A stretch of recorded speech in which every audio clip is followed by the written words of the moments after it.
বাজেটের দিন। পশ্চিমবঙ্গের সবচেয়ে গরম খবর এটাই। মমতা ব্যানার্জি একদম আগুন। বলছেন, এই বাজেট দিকহীনহীন, বিষণহীন, বাংলার জন্য কিছুই নেই। কমন ম্যানের জন্য কিছু না, শুধু কৃষক, দরিদ্র বিরোধী। ভোটের আগে এটা বাংলাকে অবহেলা। মমতা রেগে প্রতিক্রিয়া দিচ্ছেন। আরেকটা শট, তিনি জোরে কথা বলছেন। এদিকে অর্থমন্ত্রী নির্মলা সীতারামন সংসদে বাজেট পেশ করছেন।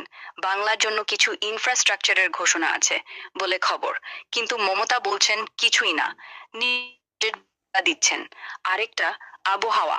কলকাতায় আজ কুয়াশা মিস্ট, সকালে ঠান্ডা, দিনে 2-2 ডিগ্রি। শীত কমছে ধীরে ধীরে।